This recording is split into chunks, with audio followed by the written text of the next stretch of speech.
They said this day would never come.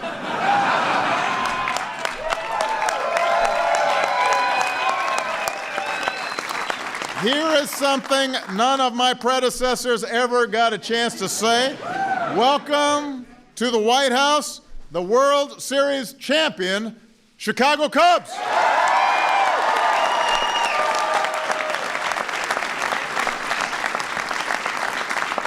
Now, I know you guys would prefer to stand the whole time, but sit down. I will say to the Cubs, it took you long enough. I mean, I've only got 4 days left. You're just making another run. Now listen, I made a lot of promises in 2008. We managed to fulfill a large number of them, but even I was not crazy enough to suggest that during these 8 years we would see the Cubs win the World Series. But I did say that there has never been anything false about hope. Hope.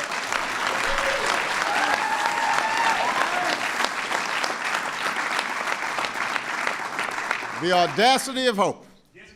Yes, we can. Now, listen, for those of you from Chicago who've known me a long time,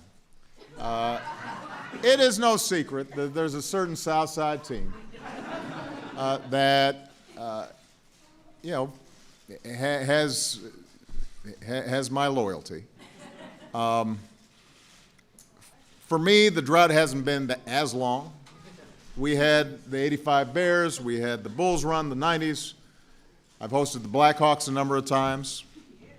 The White Sox did win just 11 years ago with Ozzie and Konerko and Burley. So I can't claim that I have the same just visceral joy of some in this White House. But Flotus is a lifelong Cubs fan. And I will tell you,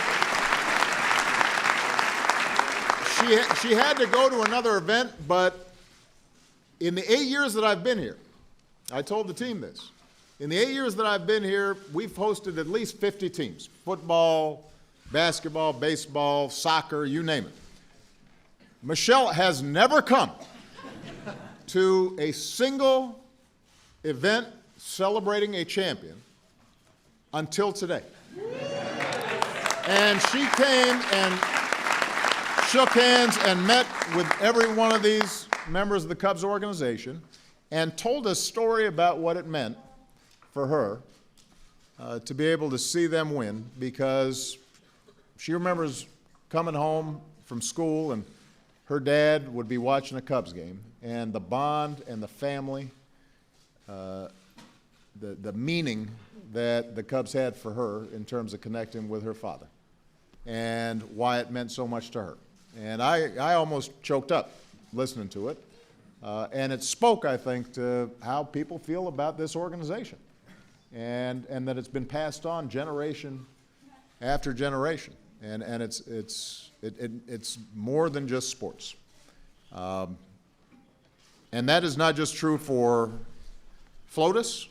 My longest serving aide, Anita, is a Cubs fan.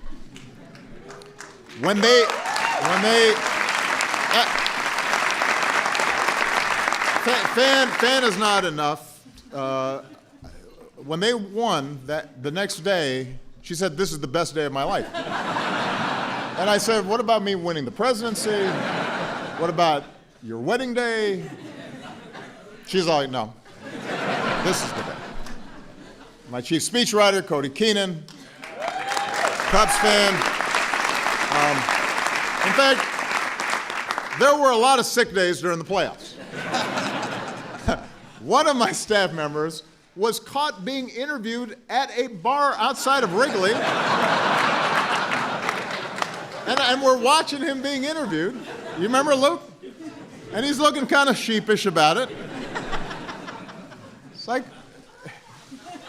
why aren't you in the office?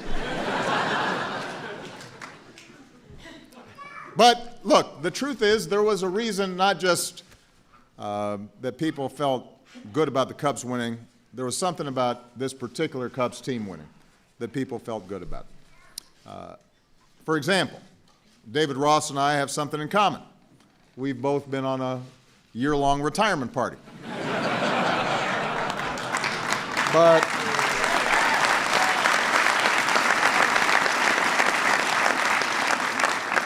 unlike Grandpa, my team has not yet brought me a scooter with a motorized golf caddy, but there are 4 days left. Maybe I'll get that. The last time the Cubs won the World Series, Teddy Roosevelt was president. Albert Einstein, or was it Thomas Edison, was still alive. The first Cubs radio broadcast wouldn't be for almost 2 decades. We've been through world wars, Cold War, depression, a space race, all manner of social and technological change. But during that time, those decades were also marked by Phil Cavaretta and Ernie Banks, Billy Williams, who's here today, Ron Santo, Ferg, Ryan Sandberg, Dawson, Maddox, Grace. Those decades were punctuated by Lee Elia's rants and Harry Carey's exuberance, hey, hey, and holy cow, and capped off by Go Cubs Go. So the first thing that made this championship so special for so many is that the Cubs know what it's like to be loyal and to persevere and to hope and to suffer and then keep on hoping. And it's a generational thing. That's what you heard Michelle describing. People all across the city remember the first time a parent took them to Wrigley, or memories of climbing in their dad's lap to watch games on WGN. And that's part of the reason, by the way, why Michelle made sure that Jose Cardenal was here, because that was her favorite player. And she was describing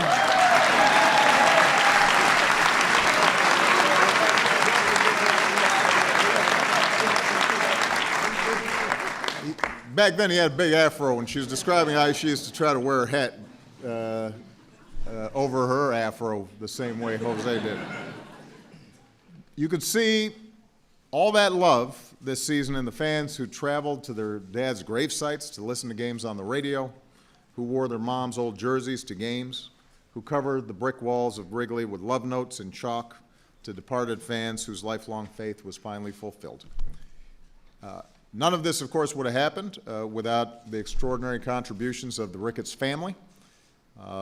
Tom met his wife, Cece, in the bleachers of Wrigley about 30 years ago, which is about 30 years longer than most relationships that begin there last. Just saying.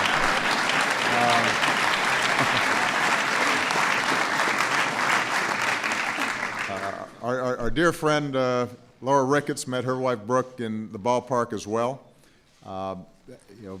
Brothers and sisters, they turned this team around by hiring what has to be one of the greatest, if not, I mean, he's still pretty young, so we'll see how long he keeps on going, the greatest general managers of all time, Theo Epstein.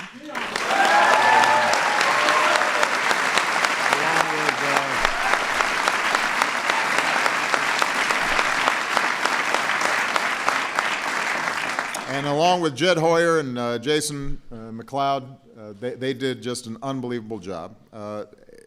Theo, as you know, his job is to quench droughts. 86 years in Boston, 108 in Chicago. He takes the reins of an organization that's wandering in the wilderness. He delivers them to the promised land. I've talked to him about being DNC chair.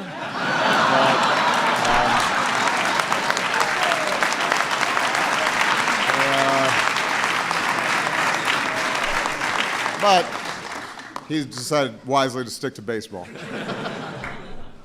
That brings me to the other thing that was so special about this championship, and that's just the guys behind me, the team. They steamrolled the majors this year with a 103 win record. All you had to know about this team was encapsulated in that one moment in Game 5, down 3-1, do or die, in front of the home fans when David Ross and John Lester turned to each other and said, "I love you, man." And I said, "I love you too." It was sort of like Obama-Biden moment.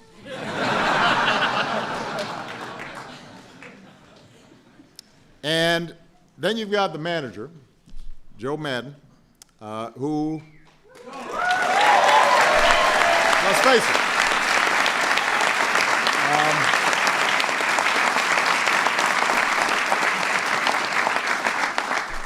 face it, there are not a lot of coaches or managers who are as cool as this guy. Look how he looks right now. That's cool. That's cool. You know, he used costume parties and his shaggin' wagon, and so he's got,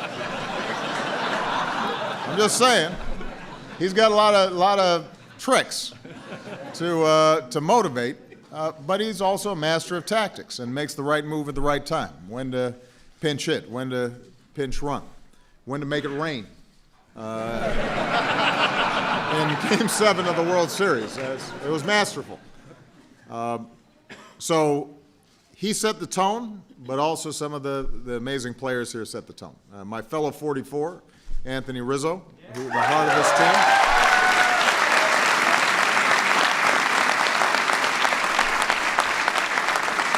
5 years ago, he was part of the squad that lost 101 games. He stuck at it, led the National League in All-Star votes this year. His business partner in the Brizzo Souvenir Company, which delivers baseballs to fans in all parts of the bleachers, Chris Bryant. Chris.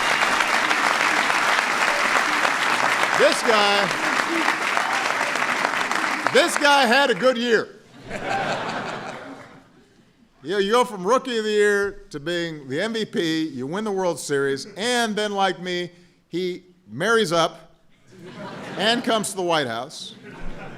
And he did all this just in 10 days. I mean, it took me a long time. So congratulations to the newlyweds, Jessica and Chris Bryant.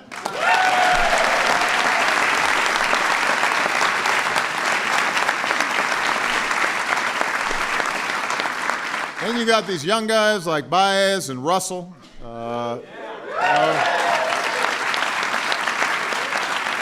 Baez turning tagging into an art form. Russell becoming the youngest player to hit a World Series Grand Slam since Mickey Mantle.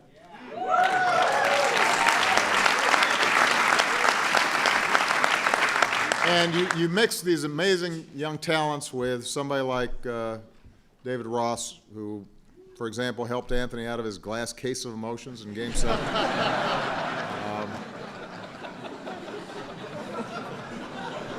But think about what Rossi did in his final season.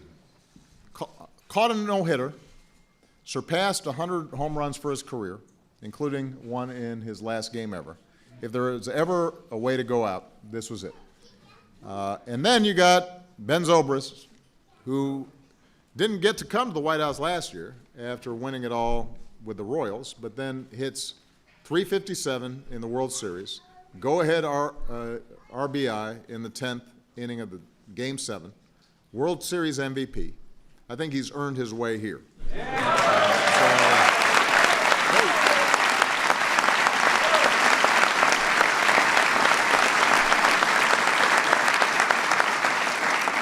And is apparently a good guy, because I asked his wife, she was in line before he was, I said, has he gotten a big head since he got the whole MVP thing? No, he's so sweet, he's so humble.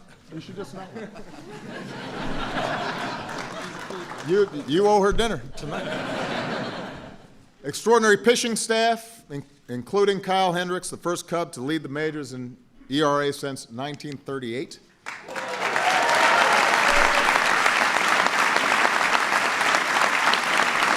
Kyle, in turn, was the only pitcher this year with a better ERA than John Lester, who racked up 19 wins. We got Jake Arrieta, 2015 Cy Young winner, stretched a 20-game win streak featuring 2 no-hitters across the past 2 seasons, then hit a home run in the NLDS and won 2 games in the World Series.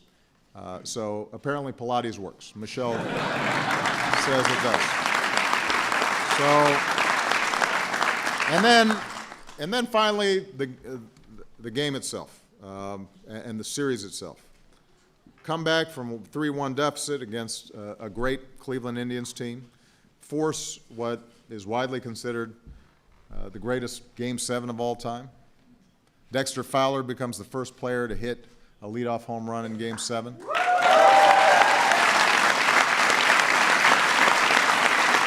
Javi Baez hits another leadoff in the 5th. David Ross becomes the oldest player to knock one out in Game 7 as well. Kyle Schwarber, who's been hurt and hobbled, then suddenly he comes in, gets 7 hits in the series, 3 in Game 7 alone.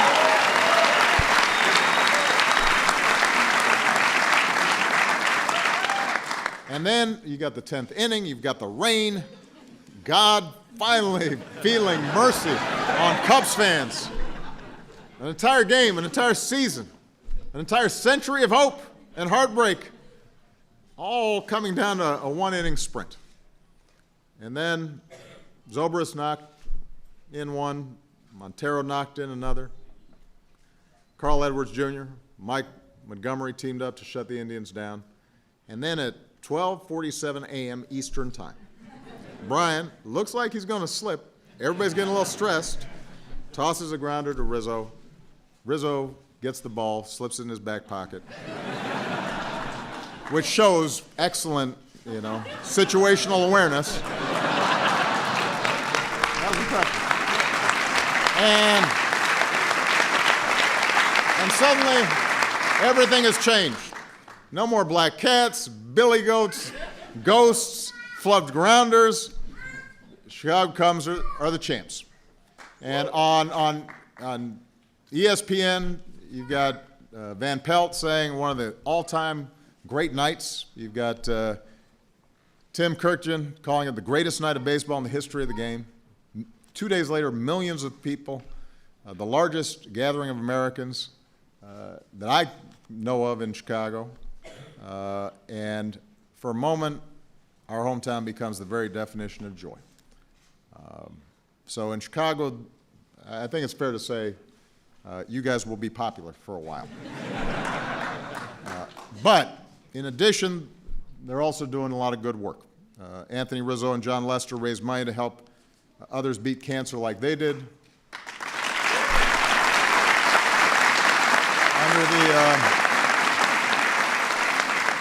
Under the Rickett family's leadership, last year alone, Cub Charities supported charitable grants and donations of nearly $4 million that reached nearly 120,000 children and young adults across Chicagoland.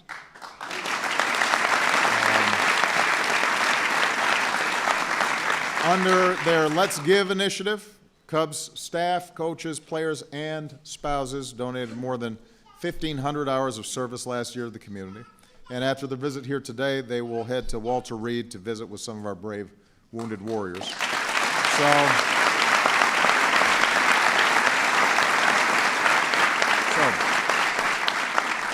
So just to wrap up, today is, I think, our last official event, isn't it, at the White House under my presidency. And it also happens to be a day that we celebrate one of the great Americans of all time, Martin Luther King Jr.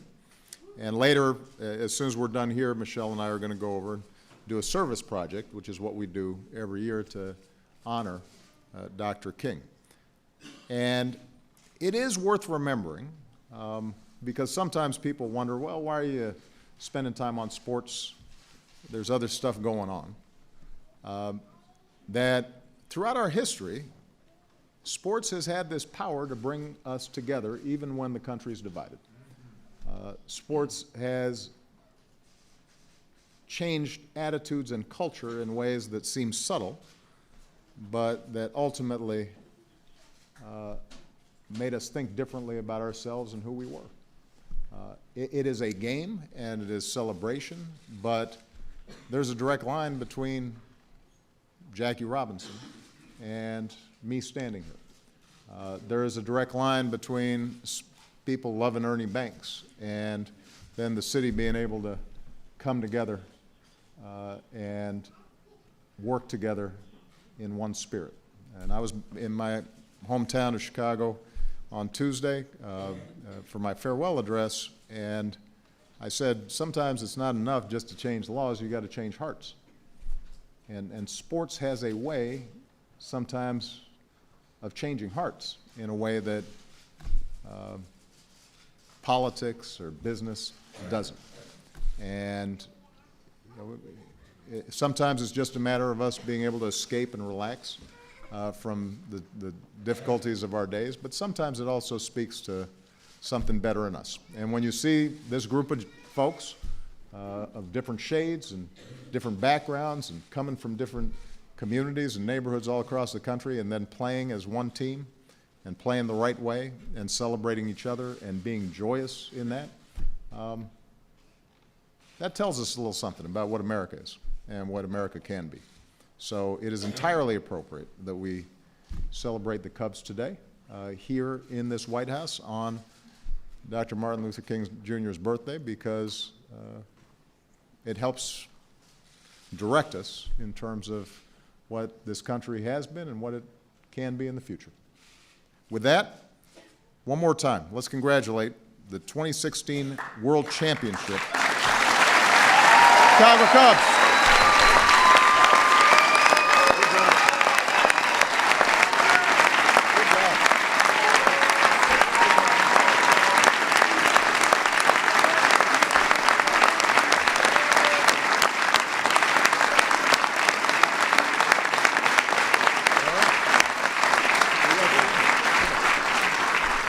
Thank you for that. Thank you. Oof, talk about a tough act to follow right there. Thank you, Mr. President, and thank you for inviting us. We're all honored to be here today, and we appreciate you taking the time on such an important day, Martin Luther King Day, and during such an historic week, the last week of your distinguished presidency. I was told on the way in here, actually, by our club historian that it's actually not the first time this franchise has visited the White House. It was 1888. And we were known as the Chicago White Stockings, and we stopped in here to visit President Grover Cleveland. And apparently the team demanded for a proclamation to be named the best baseball team in the country. The president refused, and the team went on their way. And so here we are. We're going to make no such demands today, but we appreciate those kind words. The president was so kind to recognize our three Hall of Famers here with us today, who are so synonymous with what it means to be a Cub: Billy Williams, Fergie Jenkins, Ryan Sandberg.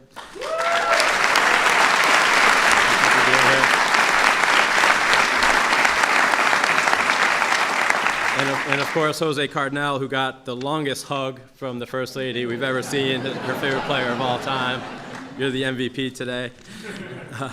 And I want to, one more time, recognize all of the Ricketts family who are here today. Tom, who's been such an ideal leader for our organization. Laura, who's been such a strong supporter of this president.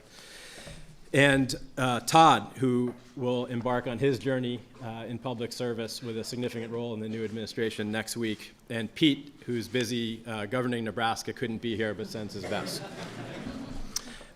Finally, we'd like to recognize all of our wives and significant others who do so much to support us behind the scenes, and our great front office who work so hard to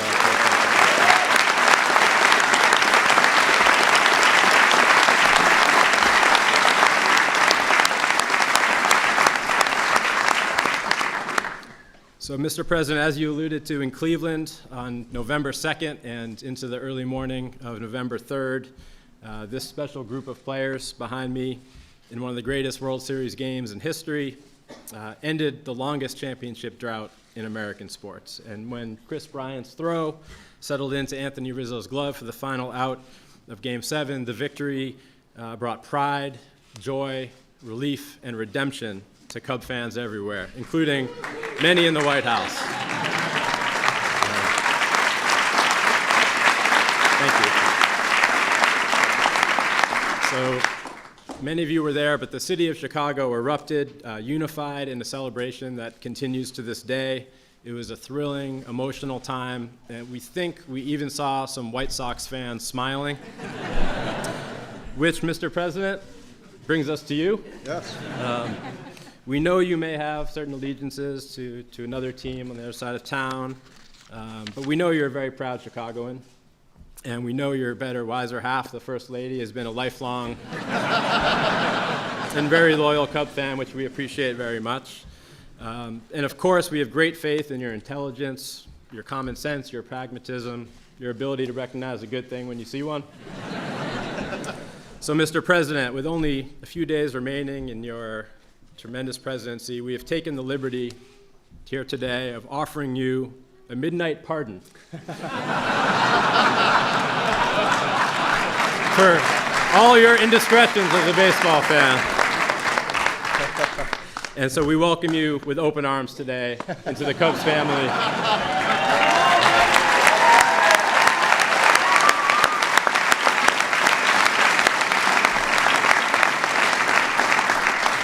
And to recognize this terrific conversion and this great day, we have some gifts for you and your family. First, Anthony Rizzo has graciously agreed to share his number 44 with the 44. There we go.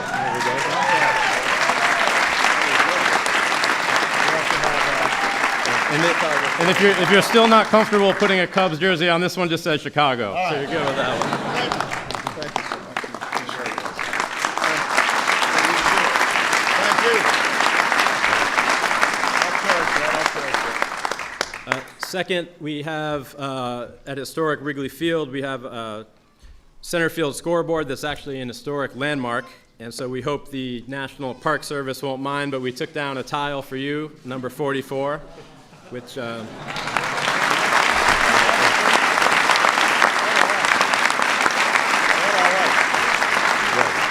few people have one of those. Oh, that's very cool.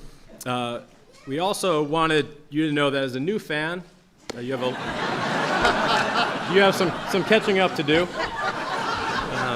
And you've been busy the last 8 years, and your family as well. So Laura Ricketts is here to present you with a lifetime pass to Wrigley Field for you and your family.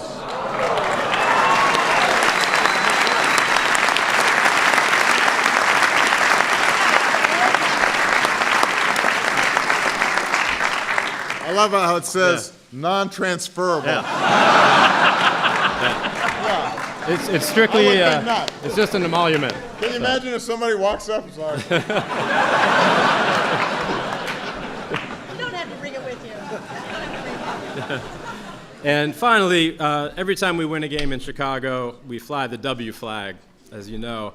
So we brought one for you, signed by the entire team, and we'd love for you to fly it at your new library, which we plan will to do our very best to support along the way. There you go. "This is some nice swag." I'm telling you. Thank you so much.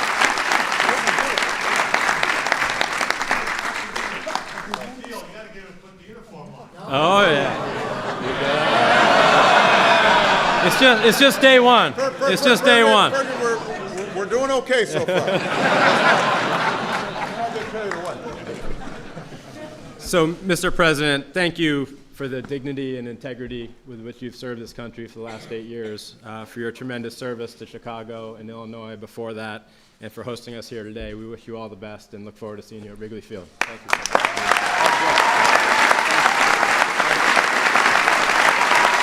Well, everybody, thank you so much. Let me say, first of all, best swag I've gotten as president, represented right here. And let me also say, on behalf of a lot of folks here in the White House, you've brought a lot of joy to a lot of people here, and we're grateful. I know my former chief of staff, now mayor of Chicago, Rahm Emanuel, folks like Dick Durbin, we got a whole congressional delegation here. I see Lisa Madigan, my dear friend.